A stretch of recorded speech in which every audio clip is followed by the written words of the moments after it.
Hey there, Cheesemeisters, and welcome back to the Peach Pod After Dark. I am Jeff, and I wanted to watch Angels with Filthy Souls instead this week, but it turns out that's not a real movie.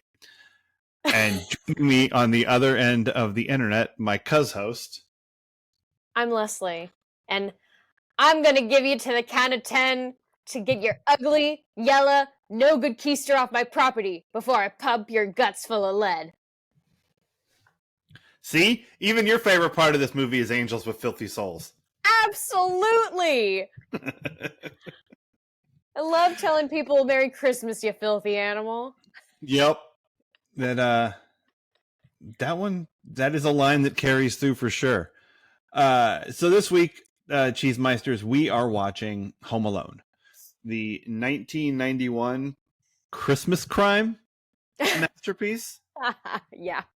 Written by John Hughes and directed by Christopher Nolan, starring Macaulay Culkin, Catherine O'Hara, Daniel Stern, Joe Pesci, and the guy who thought Josh was an asshole for thinking that playing with a building wasn't fun and big. That guy, he's in this. We are watching this in conjunction with season 2, episode 17, Chucky's Back. Primarily because that episode is about a child star and adoption. And so is this movie, because everyone kind of wishes Kevin wasn't in their family. Maybe. Also, we need to go back a minute, because you said the director was Christopher Nolan. You're right, I did. That's what I typed. I was so distracted this morning. See, this is what I'm telling you. I told you my bits. I was like, that is not right. And I'm proud of myself for knowing that. But, again. This movie would be so much more interesting if it was accidentally directed by Christopher Nolan. We need to parody Home Alone. Oh, man. Yeah, so here's what happened. I usually type these notes up about 10 minutes before we sit down. And that would have made a whole lot more sense. Just because I was brain fried. And so I sat down and I'm typing stuff out, and I was writing Christopher Columbus, and I wrote Christopher. Oh my God. I wrote Christopher Nolan. I just looked at what I wrote. What I wrote this time? By Christopher. I told you, I'm a disaster. I'm a mess of a human being right now. I'd like to think that I just gave everyone who hears this and was screaming at the mistake you made a sigh of relief, going, oh, thank God. Because I know how I am when I listen to something and they say, oh, so-and-so did this one. And you're like... Yeah, no, that's 100%. I hope it was either that reaction or people spent the entirety of that time confused as fuck. When did you do kids' movies? What is happening? What movie are they even talking about? This podcast makes no sense. This is Chewbacca. Yeah. That's a South Park thing. It's there was an episode where let's see what was happening. Chef was being sued by Alanis Morissette, or the other way around, because she stole his song Stinky Britches. Which is what I was saying all the time when changing Liam when he was a baby. I was gonna say, I remember that. I thought it was just something you made up. Oh, stinky britches, you got them stinky britches, baby. Stinky britches, stinky britches. Anyway, during the copyright trial, the character that's supposed to be like Johnny Cochran, which it might actually be Johnny Cochran, breaks out his Chewbacca defense, which is basically Chewbacca is from the planet of Kashyyyk, and he's on Endor with the Ewoks. Now that don't make no sense. If what I'm saying don't make no sense, you must have quit. So it was the Chewbacca defense. Yeah. So I hope people were Chewbacca defense about what was going on here. That don't make no sense. Chewbacca don't make no sense. Anyway. Home Alone. So yeah, we're talking about Home Alone with Chucky's back. And because it's about a child star, and this movie has Macaulay Culkin in it, making him like a huge child star in 1990. And because Chucky's back's about adoption, and everybody in the McCallister family would rather that Kevin be adopted. Yeah. Because he sucks. Our spelling connection this week is Larry Hankin. He played Officer Balzac. Officer Balzac himself, I guess. I don't know which character was Officer Balzac, but he was in an episode of Heart to Heart. Maybe it's the cop doing a very bad job of checking on a kid alone in a house by knocking and wondering, well, no one's answering, so clearly no one's home. Everything must be fine. The kid's probably fucking terrified. Why do you think they teach children, hey, when a firefighter comes in to save you, don't hide from them? Right, yeah. Yeah. Because grown-ups can be scary. I almost yanked my earbuds out. I was fired up. No one's ever gotten fired up about Home Alone, and I'm not sure we're allowed to start now. But I did say that it was directed by both Christopher Nolan and Christopher. It's going to be a wild ride, and I'm here for it. Yeah, Dr. Rosenpenis. Is Dr. Christopher. All right, so what's this movie about? This movie is about a kid who is left home unsupervised. Can you believe this shit?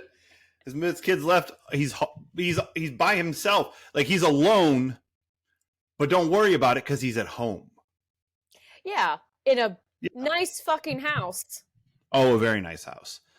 In suburban Chicago, that just sold for like $5.25 million or something. Something like that. It was only in the market for like a week, and everybody was like, "The Home Alone house is up for sale," and it's like there's a whole basketball court in it or something. Like they did a thing with that house. Yeah, it's too much house for me. Same. I'm good. I'd like to live in the house across the street from the Home Alone house, the little blue one, where he goes after he runs out trying to escape from Marv and other Marv. Harry. Yeah, I don't remember their names. I'd like to live in that house. That's a nice looking house, and you got a view of the Home Alone house if like that's your thing.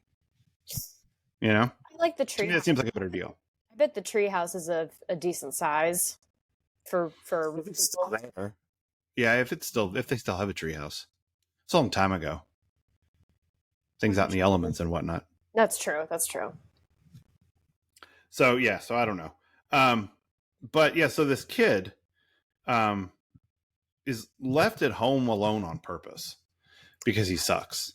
And his family hates him, and they fucking should. And they go to Paris, France. And while they're gone, two bandits, the wet bandits, because everyone has a calling card. You gotta have a calling card. We should probably talk about. I think calling cards are a bad idea, and I think this movie thinks calling cards are a bad idea too, because they got looped into a whole lot more trouble when everyone found out that they were the wet bandits. Yep. But Kevin's mom tries to find her way back after landing in Paris, and Kevin tries to survive living on his own right up at Christmas time, and then has to fight off these two knuckleheads as they try to rob his house. When he could have just called 911. He could have. Yeah, he could have. I think Kevin might not be that smart. Hot take. Nor is any adult that interacts with him. I mean, except for the one store clerk that tries to ask him questions. Right. And get him to reveal something, but then he snidely is like, "You're a stranger." Yeah. So and, she's the one adult I'm going to give leeway to on like, you know what? Fuck you, kid. I tried helping. Yeah, I did my best. So that's one thing. I think that's a good place to start. Everybody sucks in this movie. Like all of them. Everybody in this movie sucks. Isn't I feel like that's kind of a John Hughes thing. Not necessarily that everyone sucks, but definitely that everyone has like, we don't see perfect tropes in John Hughes movies. You know, That's true. we might see them broken down. You know, the popular girl in Breakfast Club, Mm-hmm. the popular guy in Pretty in Pink, he's kind of broken down a little bit. Mm-hmm. You know, like you get more depth, but then I would say between this and the Breakfast Club, you definitely get more. You get more flawed characters. I think that's definitely true, and I think flawed characters are interesting, but I don't like any of the characters in this movie, and I like plenty of the kids in Breakfast Club. Yeah, Like, that's true. I like all the kids in Breakfast Club, to be honest with you. I don't even mind the principal and and Carl the janitor, who's like, you know, just in it to get his. I don't mind Carl all that much. I don't. I like pretty much everybody in 16 Candles, even though the movie's racist and messed up. Yeah. Like, I mean, Jake's kind of a date rapist, but I don't dislike him in the movie, you know? Yeah. Like, and I love the donger. I mean, come on. Who doesn't love the fucking donger? I know. So, like, the characters are broken and weird in John Hughes movies, but I hate all of the characters in this movie. Do you think it's because Christmas brings out the worst in us? I don't know that. I don't know that that's where I land on it. Or maybe it's not Christmas, but when you put all of family together, it could be a recipe for disaster. No, it totally can. I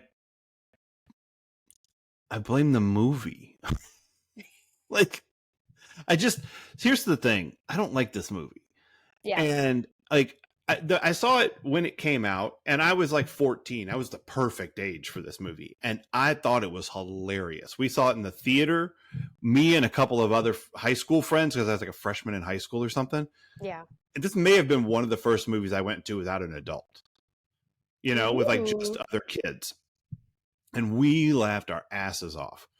And then the more I saw it on, like, you know, because it hits the Christmas rotation and whatever, I was like, I'm not sure this is funny. Yeah. And then I was like, oh no, Kevin's just a shithead. Oh, I hate him. And then I was like, okay, and then I don't like any of the parents are terrible, and his uncle's a jackass, and Buzz is a fucker, and Marv and other Marv are like, you don't have to rob the kid's house. Like, there's a kid there. Go rob everybody else's house, assholes. And so it's like, I just think everybody sucks. And because everybody sucks, there's nobody I'm rooting for. It's fair. You know, among the adults, Aunt Leslie. Well, I guess that's probably true. But I don't even know who Aunt Leslie is. She's the plump one with the blonde, wavy hair, glasses. She's always the one carrying around Kieran Culkin. Oh, okay. Yeah, shouts to Kieran Culkin. Right. Awesome. Still haven't seen whatever that show is. Ooh, that show. Man, Succession is a great show. Yeah. It will.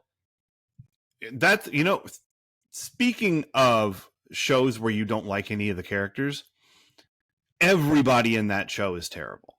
Nice. But they are so interesting to watch and hilarious because of how awful they are. And you don't want anything good to happen to any of them ever.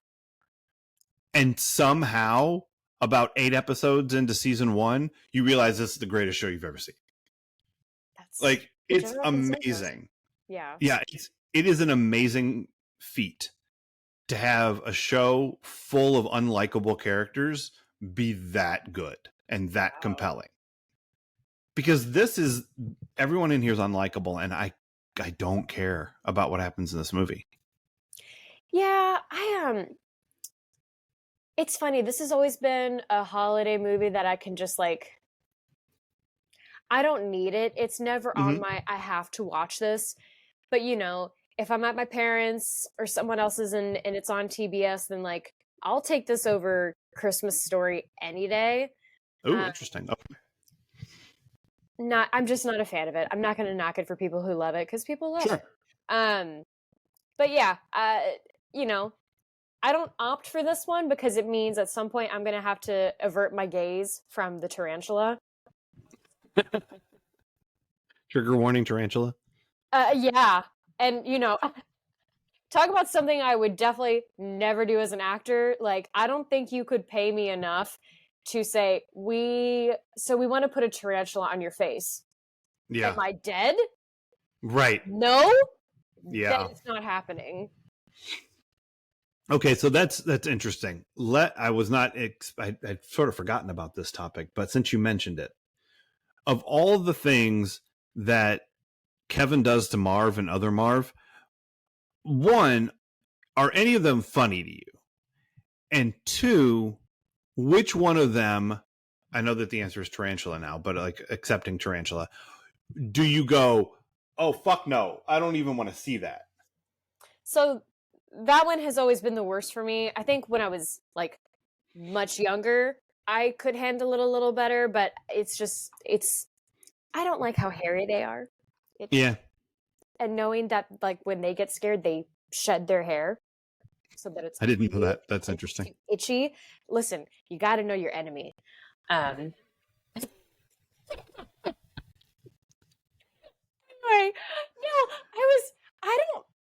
I don't really care for slapstick. It's got to be the older stuff. Like, this is why I don't like Comedy of Errors, because it's all like, bada boom, bada bang, blah, blah, blah, Larry, like the Three Stooges kind of bits.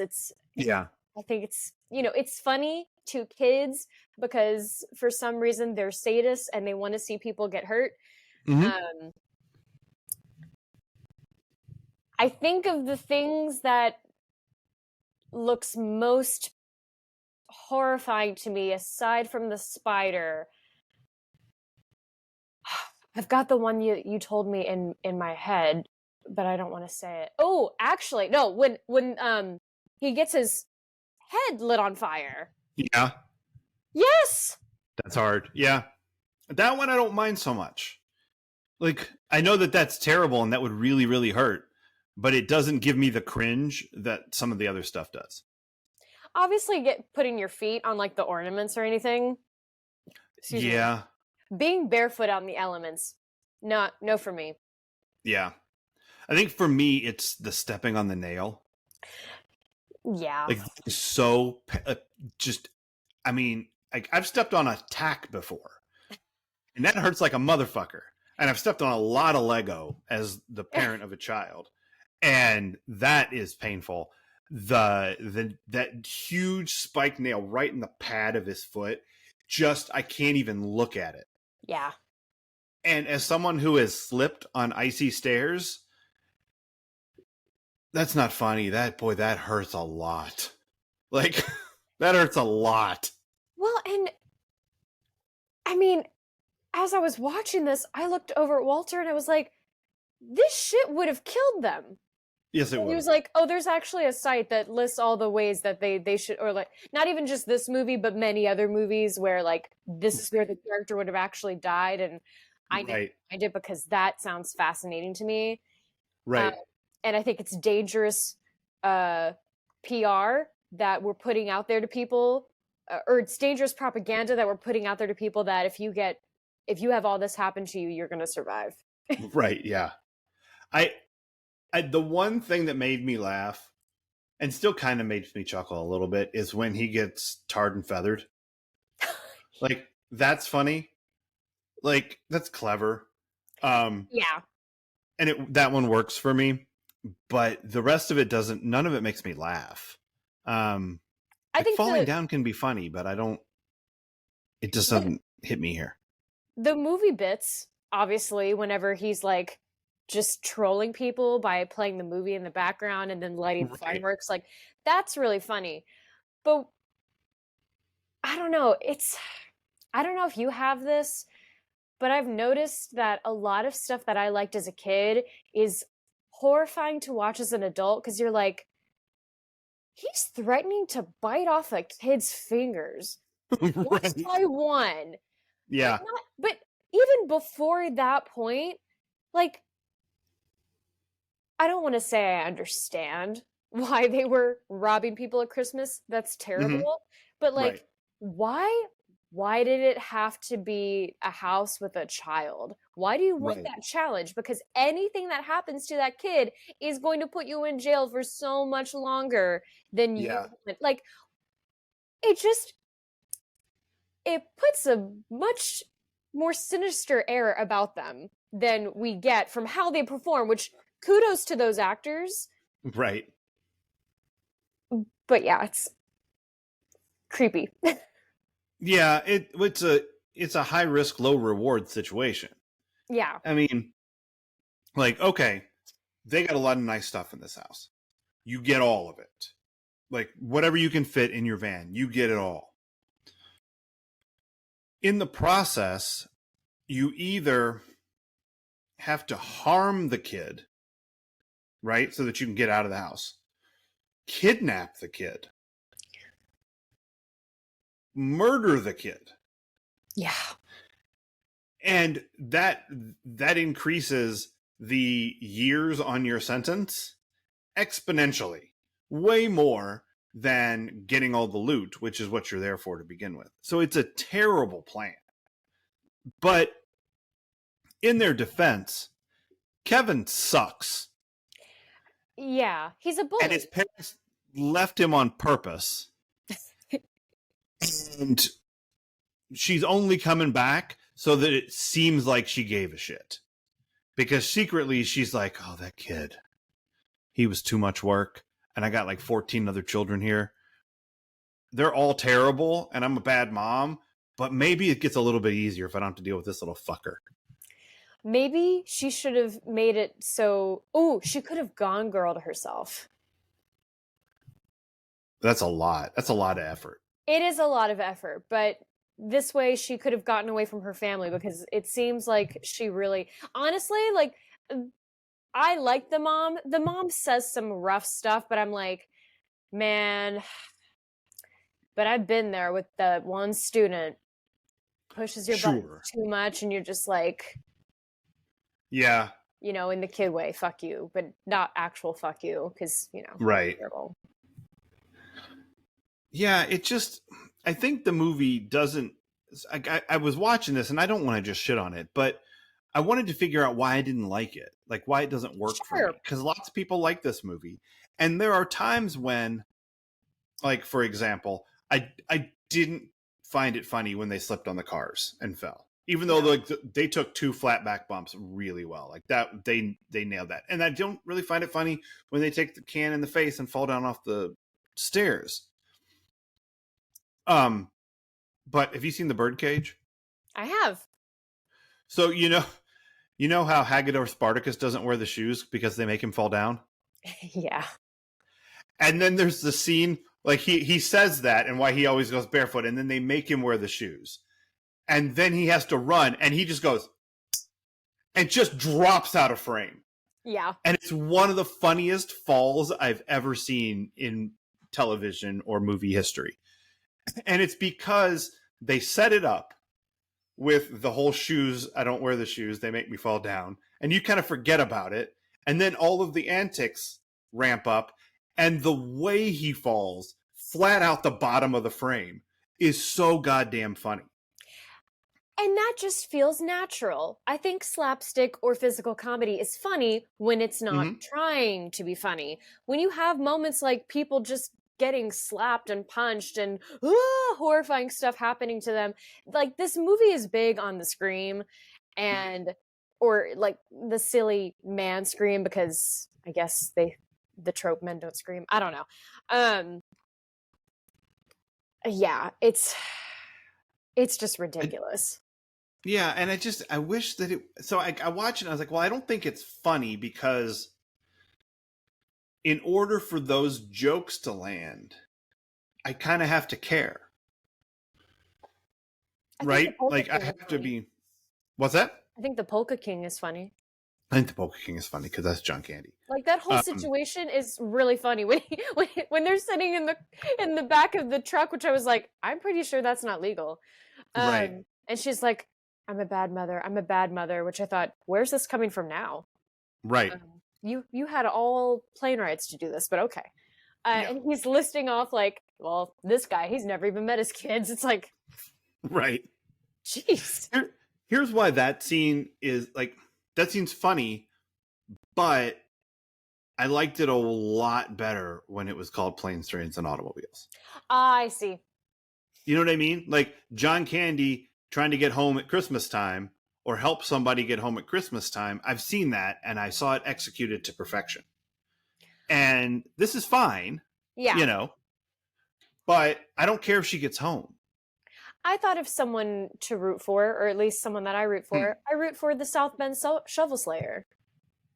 Better known as the, scary next door neighbor, because I doubt anyone else recalls what Buzz calls him in the beginning. Yeah. No, I think he provides one character to feel positive things about. Yes. And he's there to deliver sort of the moral of the story. But he's not part of the mechanics of the plot or where the jokes come from or any of that stuff. Like what I would think is that you want the audience to either be like a little scared that this kid was left home by himself, or like a little worried for him, or how's he going to make it through, or like, oh, this kid's got this because he's like really smart and like, we know he knows how to use all these gadgets. Like he's like what's his ass from Goonies, Short Round. I can't think of what his name is in Goonies, but the guy with all the like the devices and stuff. Sure. Yeah, I know who you mean. Yeah, I can't think of his name in the Goonies, but he's Short Round in Indiana Jones. Yeah. He's great. And he like that kid, you can like you're given shortcuts to him being like techie and someone who can do technical shit. And you're not given any of that with Kevin. Like it'd be one thing if you saw like in Kevin's room the train set that like, so now he likes trains. So when he does the big party scene, you understand he figured out how to do that because he's a big train kid. Or you show that he's got like a science award, or that he's got the game Mousetrap set up in his room somewhere. So he likes Rube Goldberg machines and overly complicated. Like give us something about the character that makes us know that he can pull this off. But all we get is he's a smartass. I realized right when you started this that, again, this being a 90s film, the 90s was just it seems like it was a time when Hollywood was putting not the worst, but putting out really bad examples of protagonists, because we see it on our teen dramas. Like, we're supposed to root for Brandon Walsh. He's supposed to be the teen heartthrob, but he's a jerk. Right. Corey Matthews is supposed to be our hero. Dawson Leary is supposed to be our hero. They're both annoying, angry, problematic dudes. And Kevin is no different.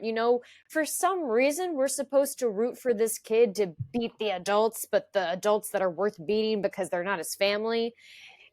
And he's annoying. Yeah, he is. And I don't know. I do want to talk about him being annoying and his family. But let's talk real quick about the Shovel Slayer guy. Because one of the things I was going to ask you if this movie was in your Christmas rotation, but you already said where it beat falls. You to it. Yeah, you did. Great minds and whatnot. And it's in my Christmas rotation, and because I have a kid, and so like we showed it to him, and he thought it was funny. But he also thought, "Well, that's a bad kid." Like, oh, good, he yeah, recognizes that. he did. Yeah, he recognized that Kevin is a shit. So it's not one that I rushed to watch. But when we were chatting about it, one of the things I was like, trying to figure out why I don't like this movie is like, what's the moral? Like, what's the Christmassy feel good from this movie? Like, what is if you just believe in Santa enough, or trust the post office, then, Miracle on 34th Street. Or like if it's, no man is a failure who has friends, or if you get the army back together, you can save an inn in Vermont and it will snow. Well, that's what you do with a general when he's done being a general. But, or like the best way to spread Christmas cheer is singing loud for all to hear. Like those are the pieces of a Christmas moral theme, or even like, don't be a dick, Ebenezer Scrooge, like, or yes, your family Christmases were broken and weird when you were a kid, but that's what makes them magical, from the Christmas Story. Like all of these things are like Christmas themes. And part of the reason why people go back to those movies over and over again. But I was like, what is this one? And it's in the scene in the church when he's talking to the neighbor. Yeah. And basically the gist of that conversation is dealing with family is complicated. It sure is. And that's that's a valuable lesson to have around the holidays, around all the time, but around the holidays, because you're like, oh, I know I'm going to have to see this person who is a flaming asshole, and I'm just going to have to deal with it in whatever way that applies to your life. Like everybody has someone in their family that they're like, oh, fuck that guy. Well, but you got to see him at Christmas. And a lot of it comes down to the wacky shit adults say to kids every single year that begins the complex that stirs within them. And so, yeah, I was definitely getting the theme of this being, and I know I'm skipping ahead a little bit, like the moral of this film being, families meant to be together at Christmas. You get that on a lot of Christmas movies. I mean, that's right. That's the premise behind Die Hard. He's going out to visit his wife because it's Christmas. That's right. And thank God he did. That's right. Well, wait a minute. I thought that at Christmas you tell the truth. That's Love Actually. Yeah. Yeah, even though you might break up a marriage. Yeah. No, that doesn't matter. Weirdo. Yeah, that movie's weird. Best point she makes to him is, you never talk to me. Yeah, well, he's nervous. Boo-hoo.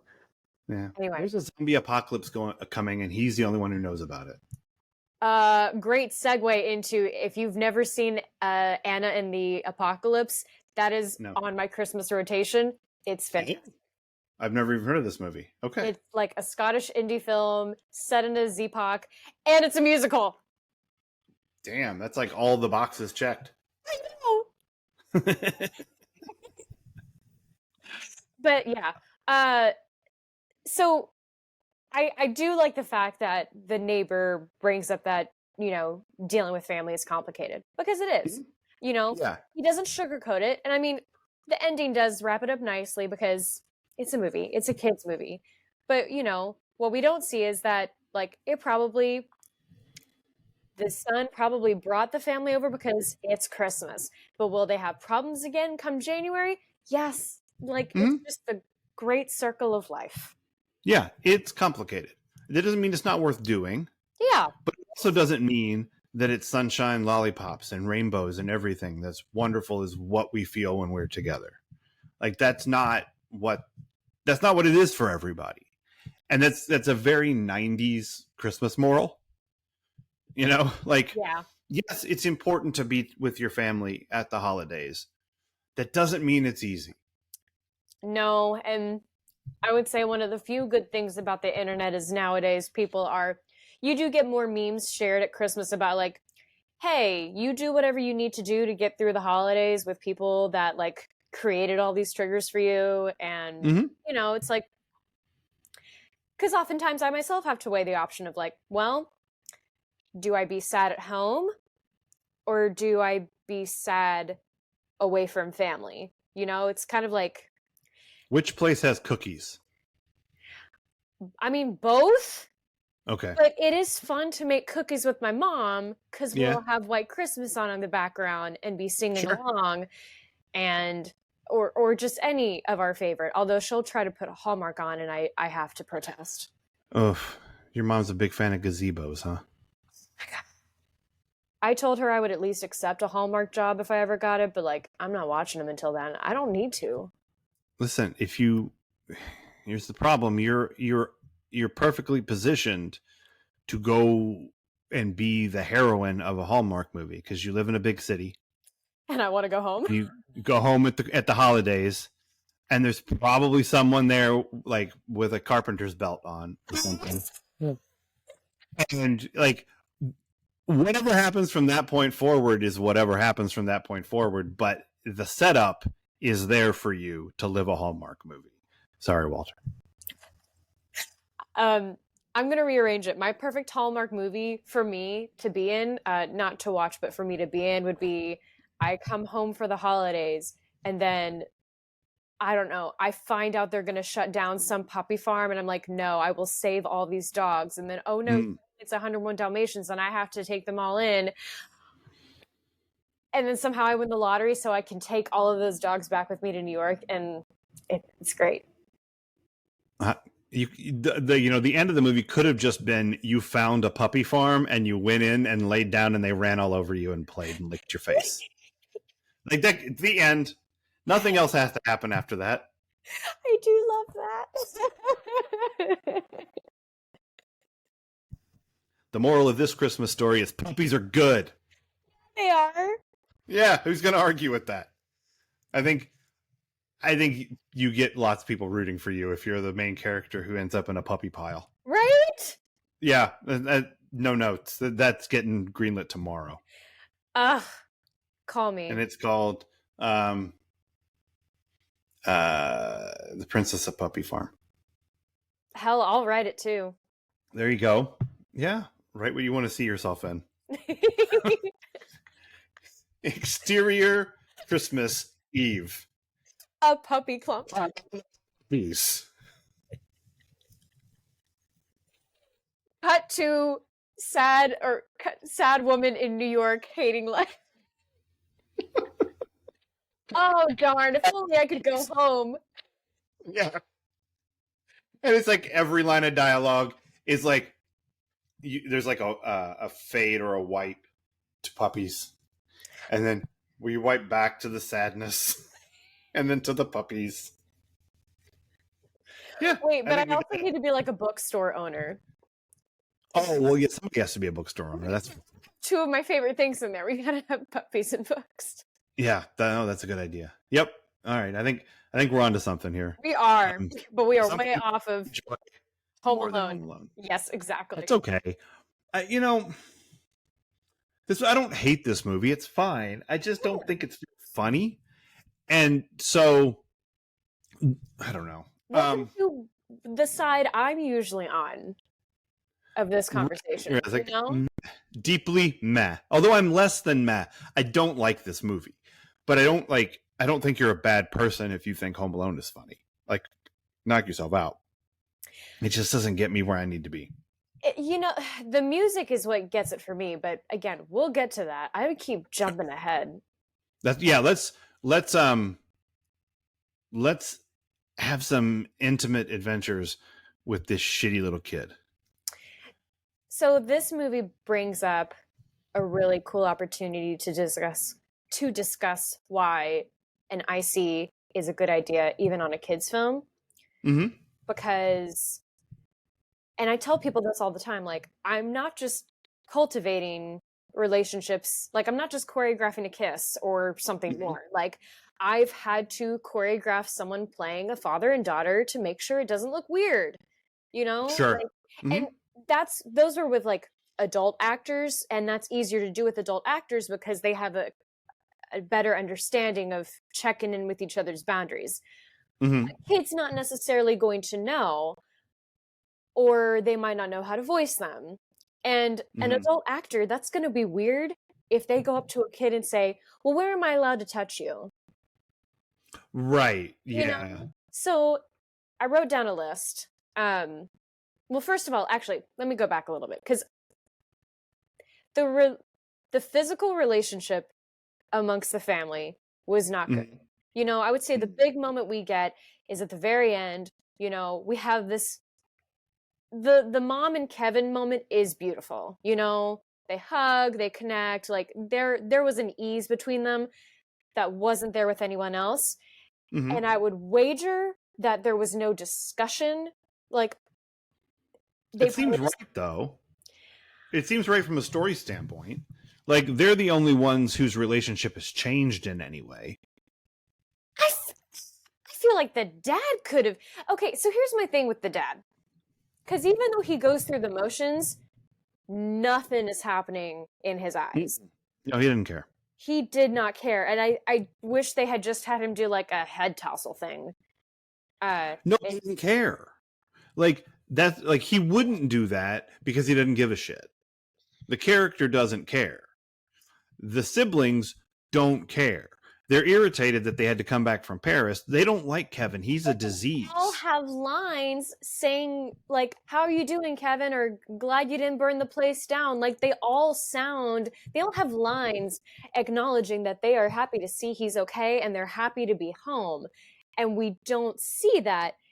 And again, because I don't think they are. I mean, I think they're saying it. I think they're going through the motions. But is there anything about this that you think changed Buzz as a person? No, especially not after he saw his room. Right. Yeah. So like Buzz is not going to be like, I'm so glad to see you, Kevin. Here's your noogie. It doesn't have to be a hug. I still think there's like either a playful punch on the arm or a scuff across the ear. Like, I can come up with all manner of things, and I think it would still. Yeah. I think it would still ring true to the story of this family is ambivalent to each other. Well, still I found it weird. Like, it is weird, but it's because they all suck. Yeah, but I will add into, you know, obviously not every kid or not every family is super physical. You know, right. Some people, but that's another thing that you would like establish with all of your actors, you know? Right. Yeah. And let's see. Sorry, I'm talking way more during intimacy, adventures in intimacy than I normally do. This is a good conversation. But yeah, so I think some other reasons why I think one would be helpful on set or in a stage production, because I feel like I'm constantly needing to defend this work and I want to work with kids. Mostly, you know, because that's where the bad habits start. And by having an IC in the room, I throw myself on the ground, so I got elbow pads. Yeah, I do it just for fun. Yeah, so if you can have an IC in the room, you have someone who is setting a good example for these kids on teaching them, the child actors, how you can set good boundaries for yourself, or ask other people, hey, I don't actually want you to do that. Or I don't like this. Let's see. Something that drives me absolutely nuts. More so as an adult, and you learn more and more about humans, unfortunately, the older you get. And I really don't like the family environment in theater, because it's not a family, it's a workplace. Oh, I see. But no one wants it to be treated like a workplace, because that, you know, that inhibit or that prevents the acting, that prevents creativity, that stifles everything. No, it doesn't. It gives you offense. Yeah. And also, I would wager, because I know how I was when I was doing shows growing up, I got very attached to people. And so I would cry every time a show ended. Sure. And again, kind of leaving my parents in a difficult position of like, do we keep letting her do this? She's getting very upset. And it's like, you have to establish with these child actors, this is a work family, Right. or these are your coworkers. Like, you're going to leave at some point and you're going to come back at another. And eventually you all are going to leave and you may or may not see each other again. Like, and Samantha Sanders is not your mom, Chucky. exactly. Don't call her mom. Don't. Asshole. Yeah. It creates a very uncomfortable blurred line situation. Yeah. As well displayed on 90210, oddly enough. Like, that would, like, how would that feel for kids to hear other kids calling your parent mom or dad? I'd be like, Yep. No. Weird. Yeah. It's weird. So, while we do have child advocates, I think it's just as important to have an intimacy choreographer and coordinator. Now, does the intimacy coordinator, when there's a kid involved, work with the parent? Probably. Like the parent who's on the set with the kid? So you mean the biological parent or the guardian? I mean the guardian who's on set, yeah. I mean, they're gonna have to check with the parent first, like, what are you okay with your kid doing on screen or not doing, rather? Like, so we have these things. They need to hug the mom, they need to be kissed on the cheek by the mom, or they might be hugged by the dad, they might be picked up by the dad. Are you okay with these things? So they'll check with the parent, at least they should, and then they should also then check with the kid. Do you because I would think it would be like, assuming that the parent is like not a lunatic, which I know seems to be an assumption here, but like assuming that the parent is there and has their knows their kid and has their kid's best interest at heart, would you go to the parent and say, we have this scene coming up where XYZ has to happen. What's the best way for me to talk to your kid about it? Like, how will what will they understand? Like, or what's their demeanor? Like, should I joke to lighten things up with them, or is it something they're nervous about? Are they already comfortable? Like, I would imagine touching base with the adult in that situation would be useful in having the conversation with the kid. I agree, and I'm gonna go out on a limb here and say there's probably not a set standard one of how ICs are working with children, because I've definitely met ICs who are like, I'm not getting involved because it's a liability thing, and I get that. But at the same time, like, these stories are still going to be told, so but that's why I want to get out there and work with kids. Like, I enjoy working with them, and I enjoy creating a safe environment for them because they don't deserve to be exploited. And it's interesting hearing about, in Brooke Shields' case, her mom, it sounds like, was more protective than it sounds. People are horrified by the things that she did, and yet, she had a body double for Blue Lagoon. Right. So, to go back to your query, I would say, and I know for me, I would prefer talking to the parent, kind of gathering what's the best way to communicate with your kid, maybe let's discuss this together in case because sometimes your kid too might be hard to understand, because I know I had a hard time talking to my niece and nephews when they were younger. It's like they were talking a different language, and I would look at my sister to translate. Right. Yeah, sure. Yep. Yeah, definitely. There's a reason it has to be a collaborative process. Like, it involves people. It's not just a director saying, go hug this person, go hug your mom, meaning you're the actor playing your mom. Like, yeah. All right. Interesting. Yeah. Anything else?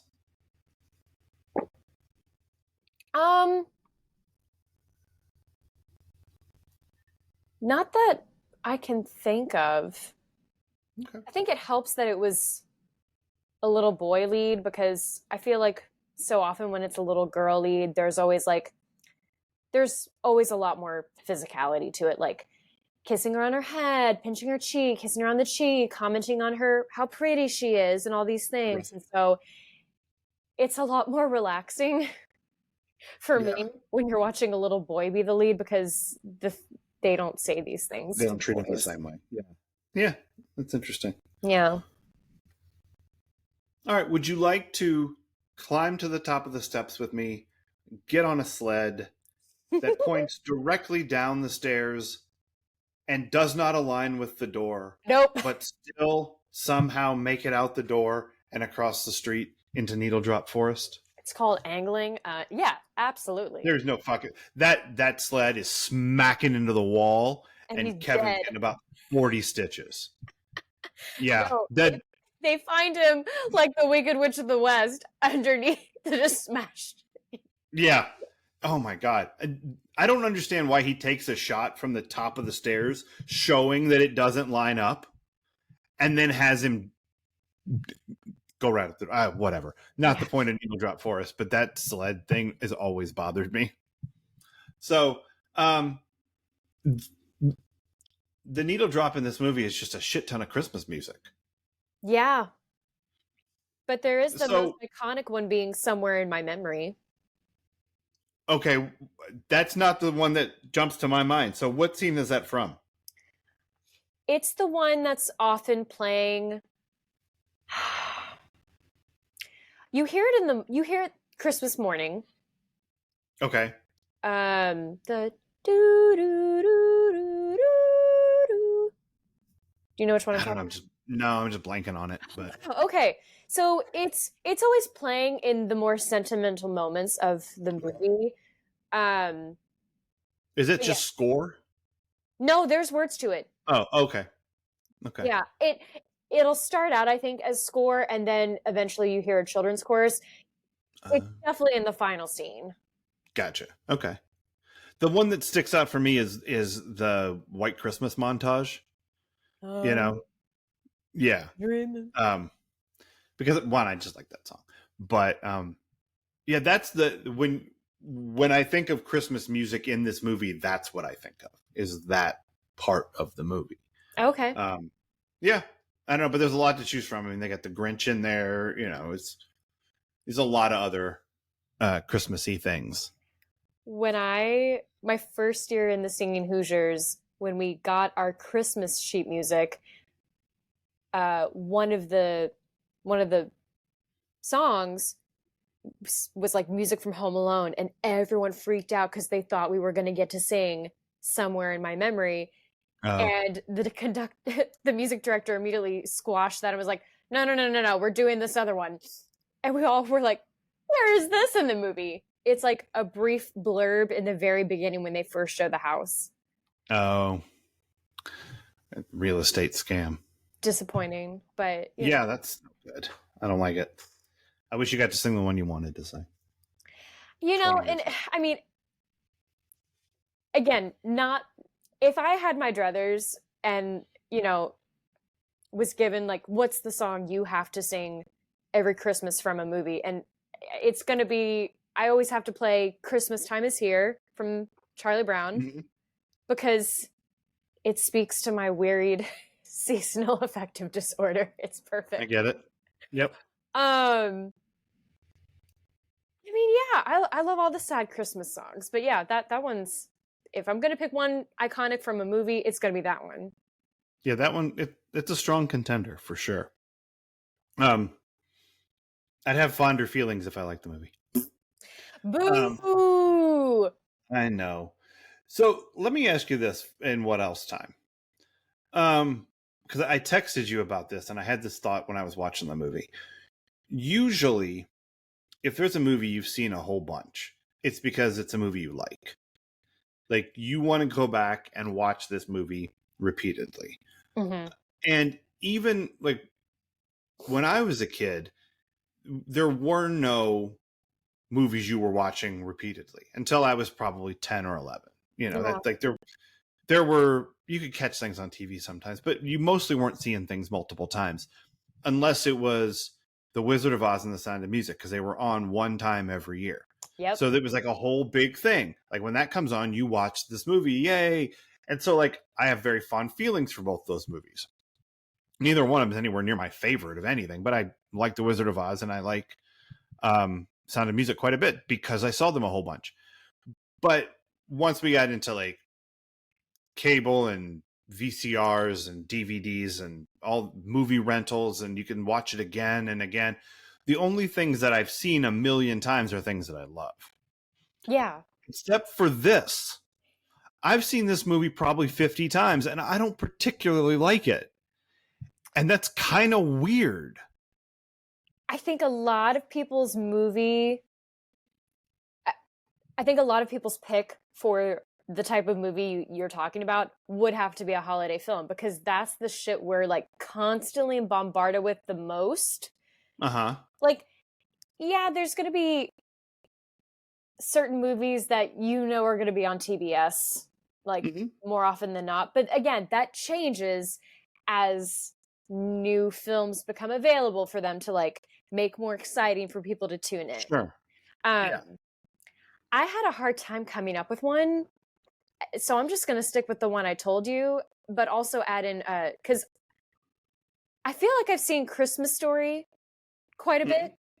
Yeah. And I don't care for it, but okay, if it's the only one on and the James Bond marathon hasn't started yet, then why that's Christmas? Don't know. It's because there's a lot of them and you can just put them on and your network slate is filled for the whole day. It's easy. But yeah, and then the one I told you, Miracle on 34th Street, like I've seen. No, I think I've probably seen Christmas Story more, and I don't care for it. And I'm just like, again, I don't really know why I don't like it. I just don't.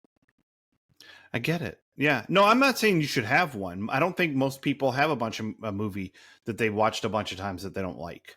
I think they do, because people love, and it doesn't have to be hate watching, but people love to have opinions about things. And yeah. But like, I think if you're hate watching something, I understand that. I understand the joy of watching something you don't like, because it's like you still enjoy the watching of it. Like I enjoyed watching Pearl Harbor, even though it was a mess. Like I had fun watching that, going, "Oh, I know what would have made this better." Like that was fun for me. I didn't have fun watching Romeo and Juliet, and I won't watch it again. Like I'm not going to sit down and watch 3 hours of Pearl Harbor again, but if Pearl Harbor was on, I might watch 15, 20 minutes of it. Okay. Like I don't like it, but I wouldn't sit down and watch the whole thing, which I've done with Home Alone 50 times. Like I've watched this movie a lot and I don't like it. Well, I think it's weird. Then get Liam hooked onto something else. Here's the important question.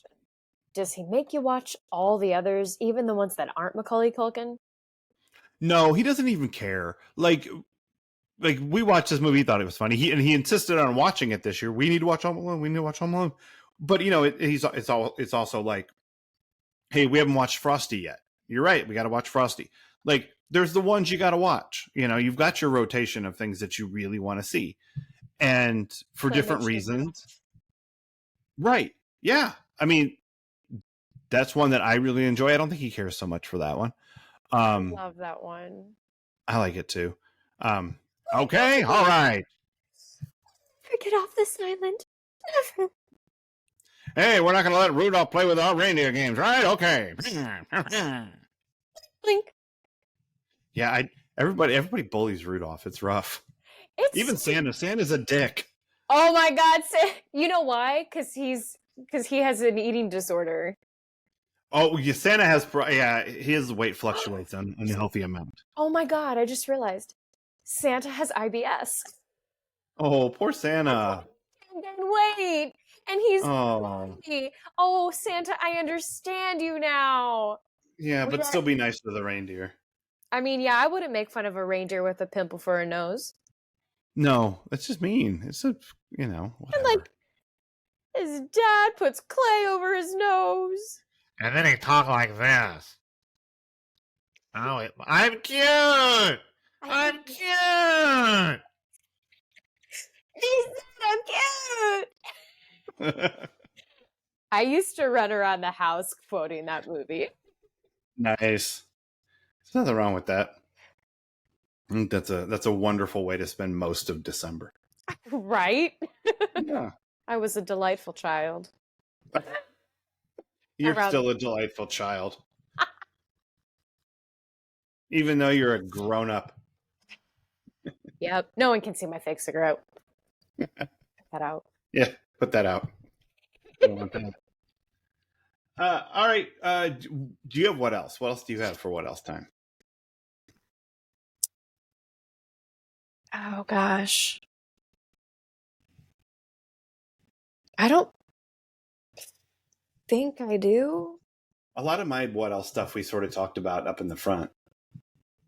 I always like to, French, It's a Wonderful Life. I like regular It's a Wonderful Life. I mean, I love It's a Wonderful Life in English, but it's really funny when they're watching it and it's just them yelling at each other in French.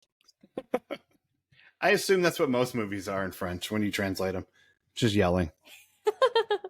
Je ne suis de toi!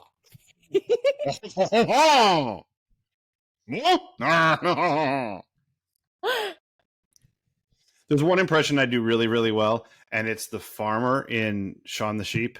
If you ever watched Shaun the Sheep. No, I have not. It's a little claim. It's like if you've seen Wallace and Gromit. Yeah. Same kind of animation. But it's about a sheep and the dog and the farmer and all the sheep on the farm. And there's no dialogue. It's all, it's really good. It's so well done. And it's funny. It's all these little stories. But the farmer just talks in grunts. So like something will happen and he'll go,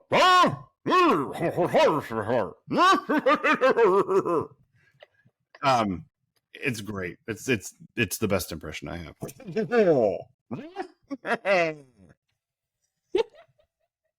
Neither here nor there, but Shaun the Sheep farmer, watch it. Still cool. Watch it and think of me. Okay. All right, so what is this the EST for you? This is the Evilest Kid movie. It's pretty rough. It's pretty rough. I don't know. The Omen, though, that kid has 3 9s on his head. I mean, like, Shirley Temple loses a parent in almost every movie, sometimes both, but she's still singing and tap dancing away. Well, she has pluck. Where can I get pluck? Do I need a prescription for pluck? No, I think it's OTC. Oh, Pluck sweet. OTC. I live right across from a CVS. I'll get some. Oh, perfect. It has a lot of side effects, though. Excuse me, do you have pluck? What did you say? Pluck gets you a black eye most of the time. Pluck with it's the major side effect. Shiner. I think for me. Well, I mean, I just spent an hour talking about how much I don't like Home Alone. So, I think this is the most family agnostic Christmas movie I've ever seen. Because it's not pro family. It's very like, family's okay, I guess. Like, there's no real thrust one way or the other. Like, family's complicated. Every one of these people is an asshole. Yeah. Kevin, like, he wished away his family for good reason, and he was happy when it worked. Like, until he thought he was going to get robbed and murdered, and then he was like, deathbed confession time, God. Like, I think it's a little disingenuous that he suddenly wants his family back. I think if he could have kept going to the grocery store and buying mac and cheese, I don't think he would have cared at all if he ever saw Buzz again. No. I genuinely don't like when people do the whole, like, it's family, you're supposed, like, I hate that. I don't do well with the whole family obligation thing just because it gets so used and abused by everyone, which is why I'm going to elope. There you go. Only my niece will be upset about it. So didn't see that coming, but That's right. Swerve. yeah, you weren't supposed to care about anything. I remembered what I was going to say. Maybe if Kevin had known about the concept of chosen family, Yeah, but who was he nice to? The neighbor. That guy, that one guy. Oh, and by the way, just before we get out of here, Kevin does not, he's 8. He is not smart enough to come up with the analogy that he gives that guy in the church. There's no fucking way. I don't even remember what it was. What's the analogy that he tells this whole story? I don't remember. And he tells him this whole sob story about how whatever it was wasn't as hard as I thought it was going to be. Oh, going into the basement. Going to the basement. Yes. Face the furnace. Kevin does not have the ability to speak in metaphor like that. He just doesn't. And it drove me crazy. That's not... That scene is touching the way that it is, and they get to a place. Kevin doesn't have to solve this old guy's problem with a story about a furnace. Like, it's just whatever. Stupid bullshit. Yeah. Family's complicated. We get it. All right, but I think we did it. I think we've once again proven my theory that everything comes back to Aaron Spelling. And we have destroyed Home Alone. Yeah, I don't know. Home Alone still exists. People are going to enjoy it. Have fun with Home Alone, guys. Laugh your ass off. I'm probably going to play euchre on my phone while you're watching. That's probably what I'm doing. I'm probably going to play Oregon Trail because I have that game now. Perfect. Yes. Good choice. All right, Cheesemeisters. So that does it for us this week. We have a movie chosen for next week, but I get the feeling neither one of us wants to watch it. Oh, God. Oh! Miracle on 34th Street? Yeah. I get the feeling that neither one of us particularly wants to be involved in this movie. So we may have to find something else to watch. I'm done with that. So let's put our heads together and come up with something to watch in conjunction with Season 2, Episode 18, A Walsh Family Christmas. Miracle on 34th Street really does fit the theme of the episode, but I don't know. I don't want to watch it, and you don't want to watch it, and it's June, for God's sake. I've already watched a Christmas movie this month. Okay, great, because I was like, I can't even wrap my head around the idea of watching a Christmas movie right now, but I'm just going to... Much less 2 in a row. Right. I mean, I feel like it'll have to be another Christmas movie, but... Maybe, yeah. Yeah, probably, but not that one, maybe. I don't know. Be surprised on Friday. Yeah. It'll be something. But I don't know what. So until then, Cheesemeisters. Cheers. Cheers.